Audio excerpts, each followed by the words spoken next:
Hey everybody, we're live. Welcome to the imho.love show. I'm Lou Angelwolf. That's Mike Murburg. I'm coming around here. I had to adjust some camera angles here. All right, everybody. Happy Wednesday. It's October 13th. And happy birthday, Jeff Barrett. And I got some other friends. It's their birthday today, too. So, it's a good time of year to be born. It is autumnal, man. A fresh baby out there in the cool autumn breezes. Man, that's a beautiful thing. This is my season too. I'm on the 28th. It was 93 up here today, but at least it was dry. Yeah. Yeah, it was warm today. We're in Central Florida, ladies and gentlemen. The imho.love show, in my humble opinion, .love. Really, what's going on right now? It's more on a spiritual end.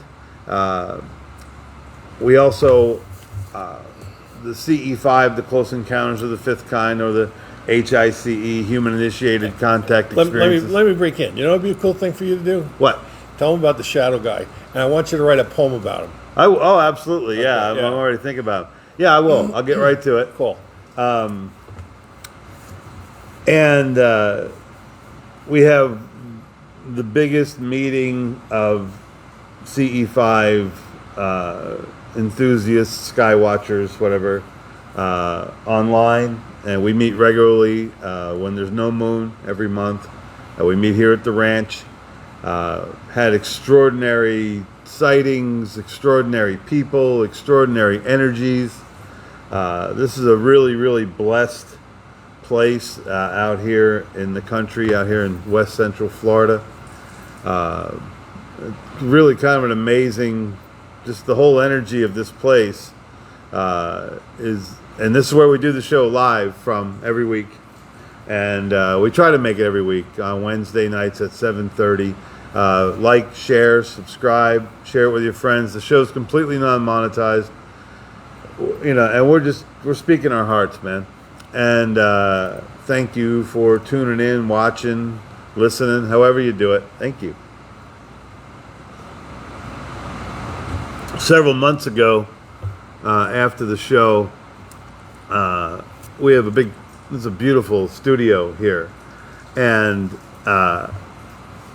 as I was walking out to my car, at the time I was living over in countryside Clearwater, and it was about nearly an hour drive back, and I stopped like men do and visited the bushes and came back around and shook things out. And I didn't know you knew the president.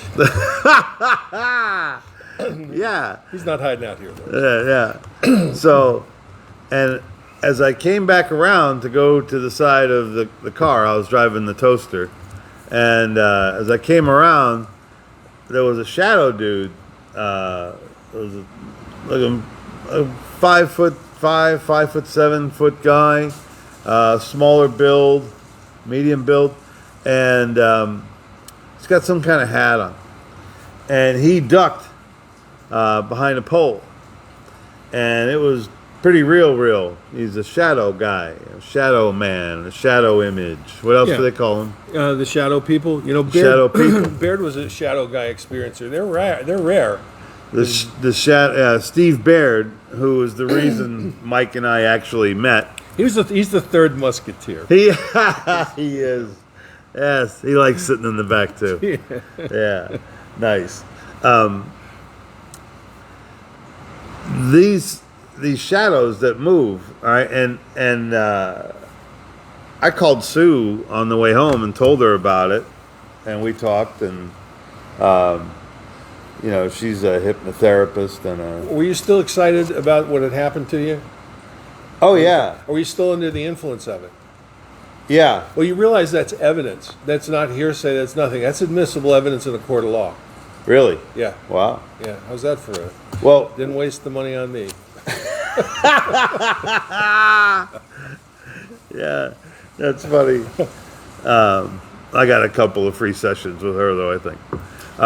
Anyway, and it was, and I tell you, the thing that, I'm open, my mind is open to all things spiritual and most things, good things that I sense are good. There's some rituals and stuff that I don't think are good, so I don't attend them. But this vision that I saw, this shadow that I saw, it literally sent a chill all the way up my spine, and it visited me, and the thought of that happening again and again, every time I got the big chill, total chicken skin, little sweat. He might have been the entity that caught Cindy as she was falling and she didn't hit the ground. Yes, right. Very well Tell be. people about that.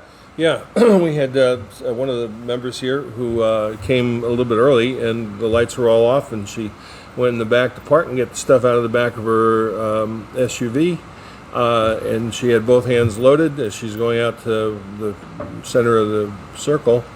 There's no lights on back there, and she fell with both her hands full, and she was going to hit the ground without ability to put her hands up. She had a folding chair under one and some other stuff. Something caught her. Wow. And before she hit the ground, and then set her back up, and it freaked her out so much that she just got up, put her stuff in the SUV, and took off. I saw her going, and I'm like, "What happened?"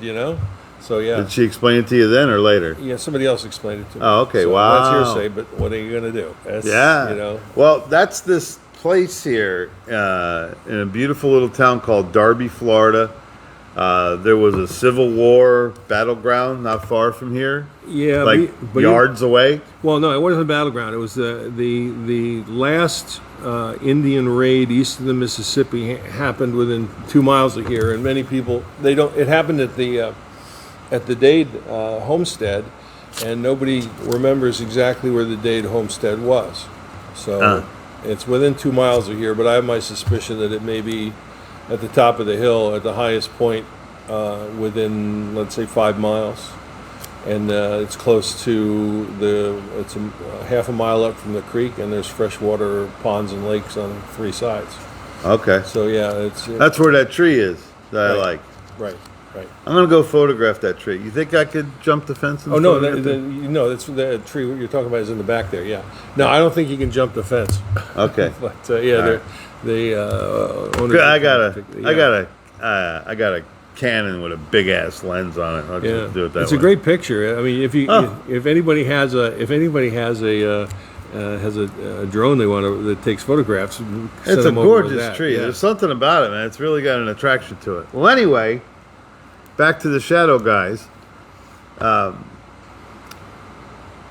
This afternoon, the main house is up there, and the barn / studio / garage / weight room / workshop is downstairs. And as I'm walking from the main house out here, from behind the garage, the guy was there again, the shadow guy, this time in the daytime, broad daylight.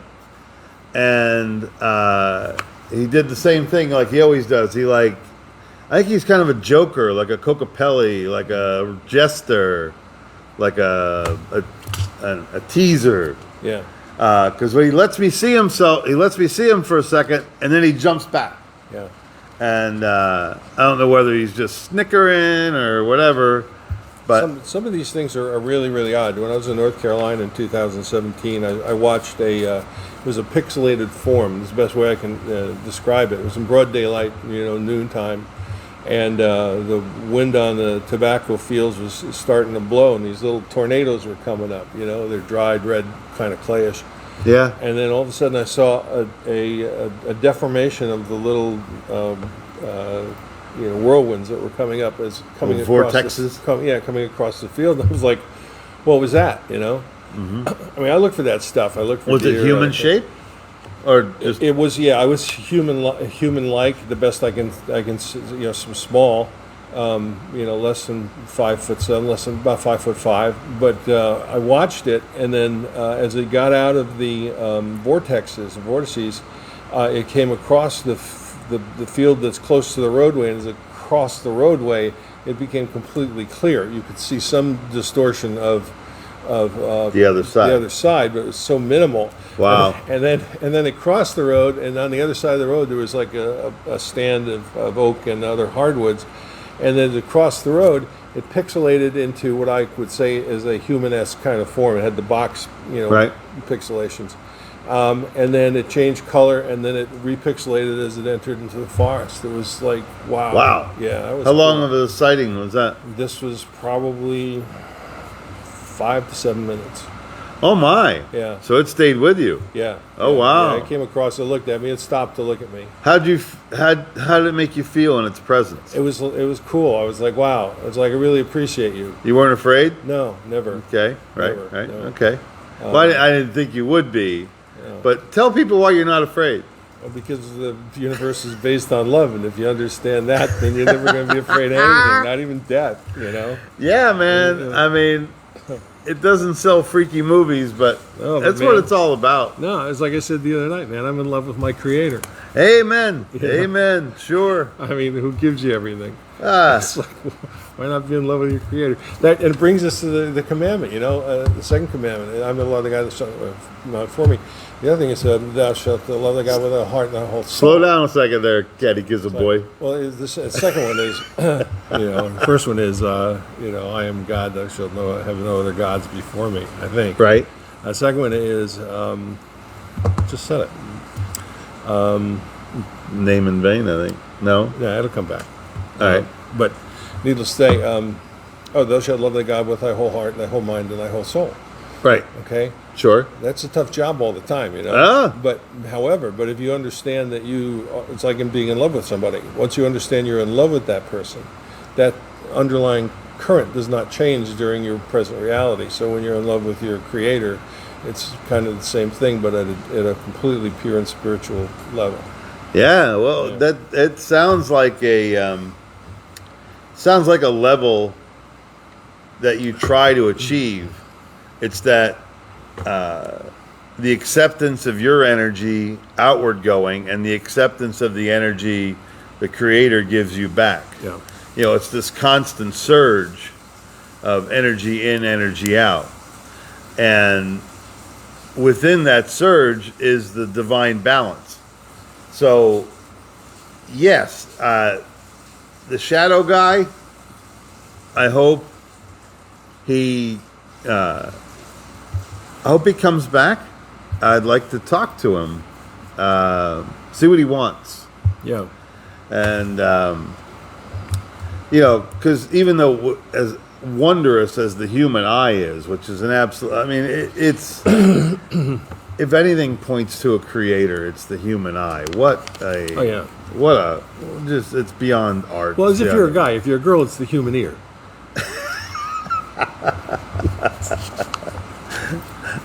Equally as amazing. Yeah, I know.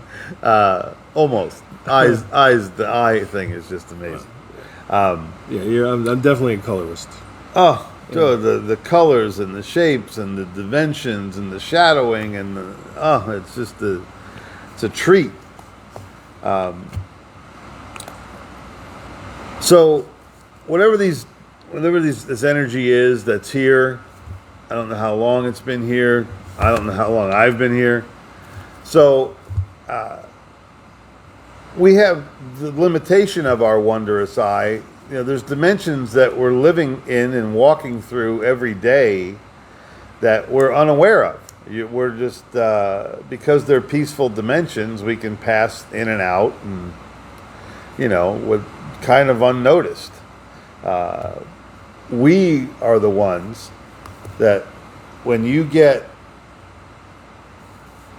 reach a nice peaceful stride, what's that Hindu word? The suchness. When you are the suchness is the essence of being. The essence of being, and the all-encompassing energy that simply is. Yeah. I mean, it's such a. I mean, you can think about it for days and days. It all comes down to energy too. You give that one a ride for a while. It's like this is like energy. So yeah, go figure. Yeah, but I mean, what a wonder. And folks, Mike and I try to tell you, think for yourself, man. Use your head. Trust your gut. Your heart will take you home. I was going to say, trust your gut and screw your feelings. Just go with the flow. It's really funny, Mike. I'm one of these people that's like, I am a own your shit and get over it kind of a person. Yeah. It's the only way I can conduct my life. Yeah. I have apologized to everybody I believe I needed to apologize to. If I did them wrong, if I shortcutted them, whatever I did, I've done my best to let them know I was regretful of my actions on that day. Yeah, it all turned out good. So, suck it up and be a man about it. Well, yeah, exactly. So I own my shit. I own it. And a lot of people, they'll still scoff at you for that. We carry our own karma, man. Yeah. Sorry. I mean, that was my fuck up, and guess who's paying for it? One way or the other, you don't get through without paying for karma. Your karma runs over your dogma. It does, yeah. So in that level of supreme consciousness where you are just so good with everything, every little heartbeat, every little breath, that usually I don't know how long a couple of minutes sometimes I'm there, and I really do feel part of the oneness. And then the phone will ring or something will come into my periphery and break that wondrous moment. But that kind of existence, that's where I want to head, and I'm pretty sure that that's the direction my life will always continue to take, because now I'm really seeking that. I'm starting to really dissolve materialism, definitely spending more time on artistic expressions, and doing the essential stuff, man. I eat when I'm hungry, sleep when I'm tired, and go to the bathroom when I gotta. Eliminate as necessary. That's what every cell does. Yeah. Every cell does that. That's the zen of life, man. It's the whole, you can't not. Yeah. You can't not. Every cell eats, consumes, and eliminates. So that as a basis, if that's the basic operation of all things, let that completely saturate your spirit and let it flow with that. If you draw a differentiation between your spirit and your being. Probably no. Actually, there may be some kernel of spirit in the soul itself, but it's all just generally spirit. Okay. I know. Good exercise. When you see yourself getting angry about something or overwhelmed about something, just realize that it's your ego engaging itself. Yes. Okay? And then the best remedy for that is to laugh at it and watch the ego just try to fuck up your life by injecting thoughts that don't belong there. Sure. Yeah. So when you can laugh at that, that's where humor is key in so many ways. That is that's a fantastic way to look at it. And I have had that pleasure of ascending past myself in a situation. When I get that I love that man in a tree. If there was like a dude that knew you really well, but he like hardly ever talked to you, and he watched you do everything from the treetops. He watched you go to work. He watched you drive your car. He watched you come home. He watched you leave. He watched you walk the dog. When that guy kicks in, when the man in the tree kicks in for me, I'm so ridiculous sometimes. The man in the tree. You've been talking to Keebler elves again? I know. Well, it's like, you know, it is that third person omniscient that can see you, and then when you consult your third person omniscient, it's very revealing of the banality of everything that we do. Yeah. You know, I was stuck in traffic the other day running this silly errand, and it didn't mean much, but I had to do it, and it was just like I had one of those wavy times where I'm going, boy, I really did feel like a gear on the wheel that day. I had to do so many things that were just necessary, you know, and too risky to do online, so you have to do them in person. Yeah. You know, so because getting that whole your online thing, getting that your thing compromised, your personality compromised. Yeah. Wow, what a workout that is. Yeah. So. It'll suck out your soul if you let it. Yep. Well, folks, it's been a real interesting week. The last couple of weeks. Yeah, Mercury in retrograde. Mercury is fully kicked into retrograde, man. Everybody's experiencing changes. I've got people with huge waves of progress in their life. Just happy waves coming their way. Realizing that, there's some hectic stuff out there, but the backbeat is what's kind of making everything really bearable, really lovable. So even though you're seeing a lot of stuff flurrying in front of you, deep inside, this is a fantastic time for us to grow and go inward. And is there a sickness or a phobia about television? Yeah, that would be like telephobia. Telephobia, is that what it's called? Televisiophobia. Yeah, because I just can't stand to be around one anymore. Right. Once you understand it's all energy, Yep. and then you perceive things as the type of energy that they are, yes. It's like, no. I'm offended when I go into a public place and there are public TVs on, blasting this fucking neurotic energy at me, with neurotic people telling me shit that's going to make me neurotic because they want to sell me antidepressants. Okay? You know, no, I ain't doing that. Sorry. A man can't even pump gas in peace anymore. He can't. Yeah.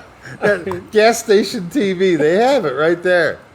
Gas station TV, and it almost is going to preclude me from eating in Chinese restaurants because they've always got TV on, always got the news on. It's always too loud. Boombox radio.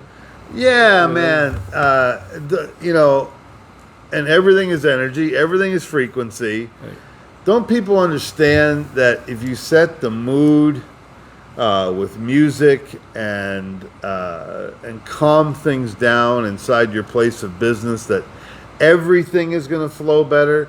But when you got this little chirpy, derpy shit going on, just spewing all this poison and doubt and fear, and it just lands on you. And just like, I need a shower. And I can't take it, man. I do take it, I guess, but I shy away from it. I mean, if they try to seat me and I go into a restaurant and it's near television, I'll ask to be moved. Yeah, wouldn't that be a great world where the whole world was that way? It was so peaceful you didn't want to disturb it. Yeah. And everything you did, or most everything you did, was trying to preserve somebody else's peace, as opposed to buy this, sell this, buy all that, bye. Yeah. Toyota. Take this. Blah, blah, blah. Hey, I came up with something from last week. It was an addendum.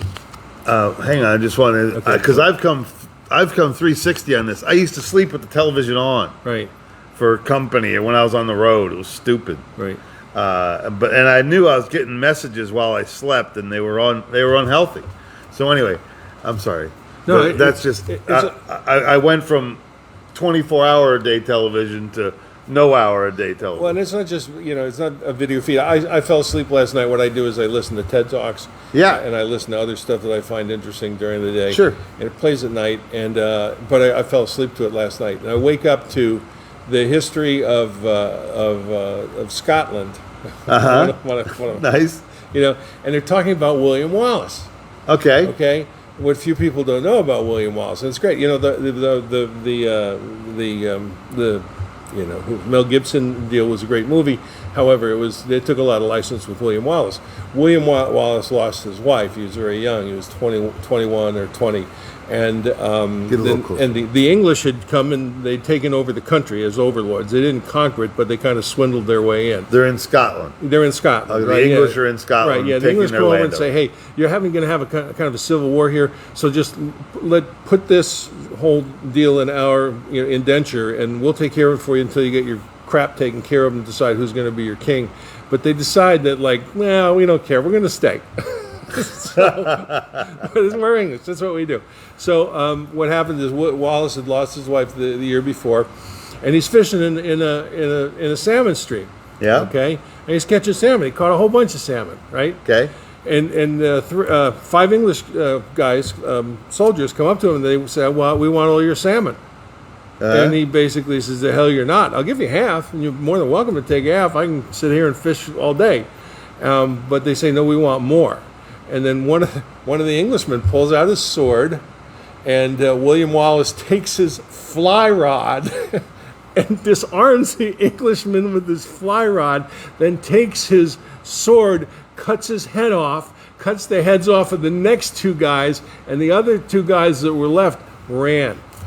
Yeah. Okay, and here's the surprising thing. That's a true story? That's a true story. That's the true story. And you know how tall William Wallace was? 6'6". Whoa. 6'6". Pretty big guy for back then. Yeah. So I mean, look what we have as our idea of history, which is Mel Gibson's movie, and then look what we have as the real mystery, as the real truth. I mean, I don't know about you, but I mean, disarming a guy with a sword with a fly rod. Holy Christ! He was good. He was good. That is fucking good. I mean, how do you put that in a movie? Top that Bill dance. Oh man, Yeah. So funny. Yeah. So I fell asleep at that, but I came up. I'm still getting to the point. So Okay, no problem. The point is this: last week I said, okay, it's a mystery wrapped in a riddle, an enigma. It's a mystery wrapped in a riddle, wrapped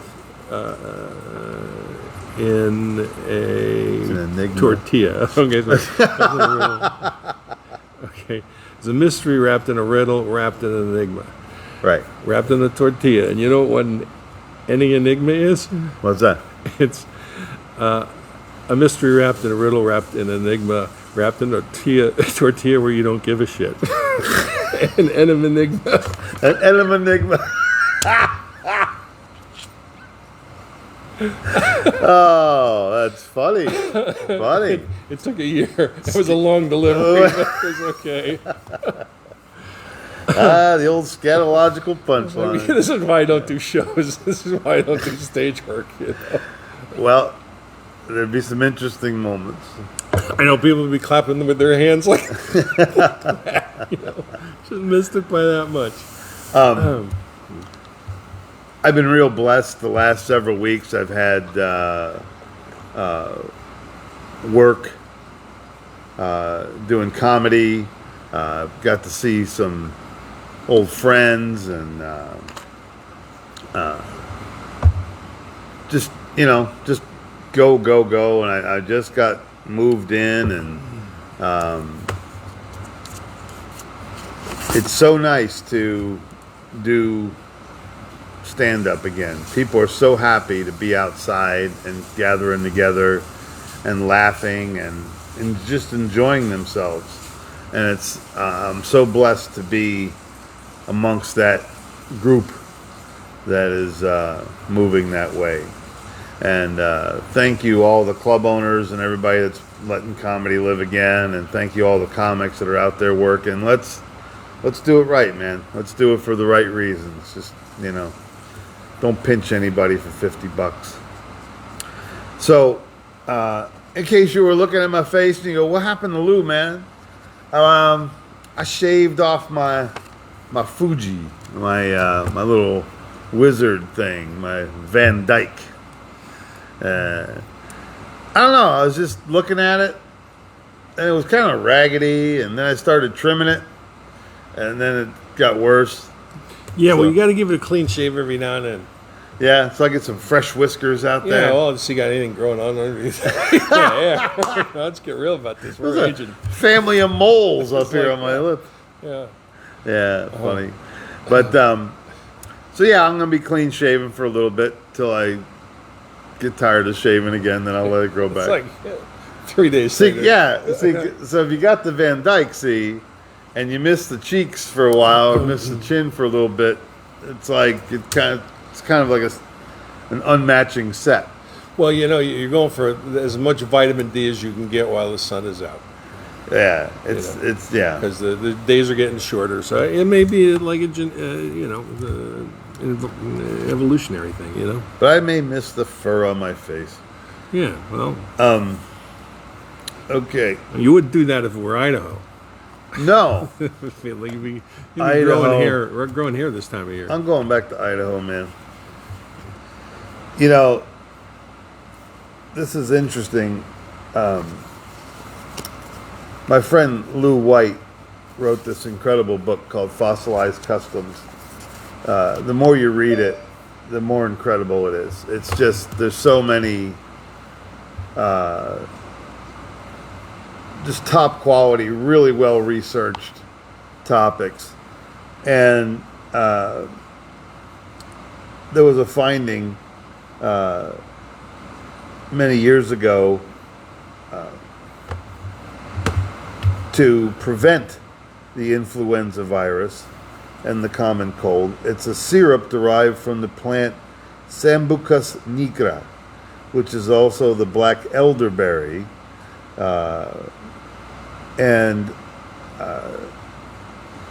This is all started in a virology lab. And again, the oneness of all things. If there's something that can affect you, there's something that can fix you. Okay? So, in other words, the discovery of the black elderberry syrup to prevent you from getting an influenza, it really is, it's part of that continuous circle, that connectivity of everything. Yeah. Like, here's a problem, here's a solution. Yeah. Yeah, and it's like that, It's like sickle cell anemia. Yeah? Yeah, they found that sickle cell anemia was a human evolutionary reaction to the existence of malaria-carrying mosquitoes. Okay. So what happened is that it developed along the lines of the Congo and into even parts of southern Russia where there are plenty of mosquitoes. And what happens is human beings have this sickle cell. They develop an immunity to the virus, and then they procreate. But the sickle cell only gets them so far. They die early because of it. So in a way, sickle cell is a good thing because it protects people from dying of malaria at a very, very early age. Right. But it's a bad thing because it kills them off before their time. It's a good thing now that we have gene splicing that can do that and cure that. But Wow. It's an example of how man's constant evolution dovetailed with his environment. So Phew. That's it does good to keep your listen to TED Talks at night. and if you were staying at a Holiday Inn Express, Fuck. you'd be a genius when you woke up. Yeah, and you'd get free waffles. Love that part. Love that part. Love it when you break the seal on the bag. They're so fresh. Yeah. Yeah. Well, it's funny. The imho.love show. One of the things we cover on a pretty regular basis is the CE5 stuff and the HICE, human-initiated contact experiences. And as a matter of fact, if you're curious, I know my friend Debbie's curious about this. What you can do is you can, in your meditation, okay, I don't know how you get to where you get to. There are guided meditations. There are but I kind of prefer to do it myself, and I venture out into this nirvanic place, this little structure that I've invented in my imagination where there is no stress, no grief, no pain. This is my happy place, for the lack of a better word. So I go out there, and then everything starts to kind of just, as I sit in the dream state that I've created for myself of absolute comfort, joy, position, tranquility, serenity, happiness, content. As I sit in that, then as you let that sit, and I picture like the top of my head just kind of like gently opening, or a little top hat up there, and the lid comes up, and this energy just starts coming down into the top of your head and down through your throat and your chest and your stomach and down into your base chakra and all that. And it to me, it stops and it tingles along the way at certain parts. It always stops at my throat for a minute, I guess because I talk so much. But it stops right there, and it kind of like blesses me to share this information with you all every week. It's so nice to see you all tuning in. And Mark, thank you for all the support that you give us throughout the week and sharing the shows. And it's that energy, it's that transference as you let yourself become a conduit to divine energy, to pure peace, to the elements of serenity, the elements of your true essence, your suchness. As you just kind of marinate in that, there's things that are going to rush in and try to break that, but you have those little fleeting moments, and at those times, that's when you can really start to almost see the other side, see the transparency of this dimension that we're in. It almost lets you fade away, but you get pulled back in. Just, oh no, I'm stuck in 3D again. But as you start to trend out, and the more time you spend there, when you come back here, it's easier to get back on, as you handle the daily problems that this society presents.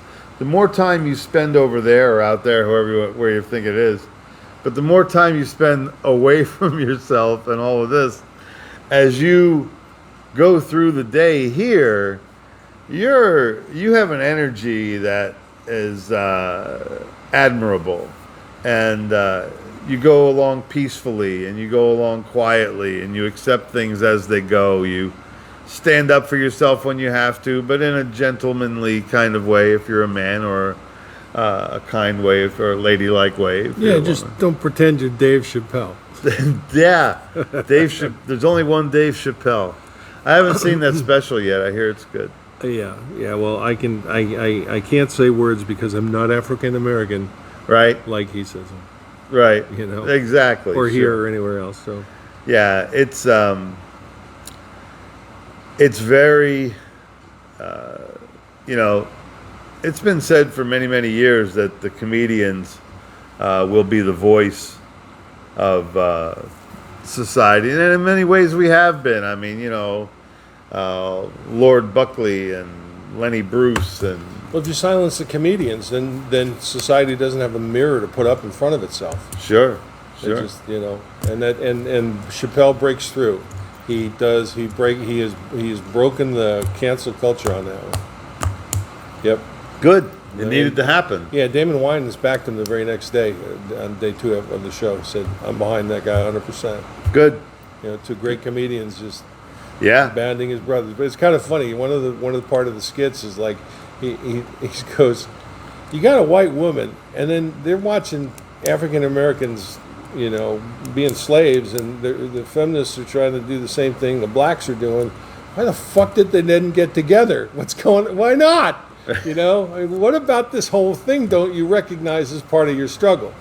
Right. So yeah, I'll just leave it there. But it's just amazing. Yeah, he's just so brilliant. He's got a good scope on everything, and I'm sure he speaks with some brilliant people, and you get brilliant thought, reasonable thought, and then a wicked sense of humor. That's going to be bulletproof, and he's that. Jim Brewer, too, by the way. What a beautiful guy. I love him so much. I love the fact that he's not playing any venues that demand a vaccination to see the show. And that's putting your money where your mouth is. He makes a lot of money. He's a very high-paid comedian. And the guy's got balls. He's had balls since the moment I met him. And I was very blessed to be the first comic to bring him on stage on his very first open mic night at Ron Bennington's Comedy Scene back in, I think, 1987. Yeah. First time Jim Brewer went on stage. He did pretty well. He did actually very well. And I said, that guy's got something. I said, he's going to make a fortune at this, or he's going to get his ass beat regularly. No middle ground. But yeah, right. But he's a monster, man. He's a great comic and a good dude, solid dude. Something you believe in, man. You know, the silent majority gets walked on a lot, let me tell you. So, anyway, what we're trying to do, folks, with this show is calm your being, sharing the insight that Mike and I find, and just letting you know that they want you skirmishing down here and fighting and disagreeing and separating, and you know, they want all that. Well, we're here to tell you there's a much higher place you can stay in your mental ability. Just realize that that's the cacophony of everything, and how you respond to it really is it's the trick, it's the trigger. And now you take that energy to where you're like, oh, I really love this oneness of this planet and everything's fabulous. And now you start looking for the next level. And that's what the CE5s are all about, is we know that there's this beautiful earth energy, but we also know that it's part of a greater universal energy. So we make ourselves, our minds, our hearts open to that communication, to that interaction, and just getting that flowing through you. Man, you know, I still have a crappy day every once in a while. But for the most part, when I bounce back a little further than I was. Yeah, and contact makes you realize that this is what it's all about. It's an amazing secret that's been shared with us many times, that there is a whole nother life energy dimension out there, and it's very close. It's reaching out to us in various degrees. There's so many. I really want to read Nancy DeTetra's book. In fact, I think I'm going to start that. The power of the human mind is just absolutely incredible, and it's so wonderful to have her in our core group. She's such an enlightened person, and lots of stuff to learn. This is her book, Psychic Intuition, and she's a very beautiful, pure soul. She's telling you the truth that she knows. Yeah, she gets it. And you know what else? It's kind of like knowing somebody who owns like a luge run. You know, I mean, she teaches remote viewing. That's as close to a psychic luge run as you'll ever get, man. I mean, I'm all into the remote viewing. She bends spoons and forks. I want to do that. I have my collection of her bent. Yeah, she does it. I tried to do it and I couldn't, and with the same things, I couldn't even bend them myself, and she bent them all. Wow. Yeah. I want to do it. Yeah, I can do it. Yeah, next time she's up. Okay. All right. Well, ladies and gentlemen, this is the imho.love show. I'm Lou Angelwolf. That's Mike Murburg. We're here most Wednesday nights, 7:30 p.m. Like, share, subscribe. The show's completely non-monetized. It's unedited. We shoot from the hip. We take, look, there's 3 words.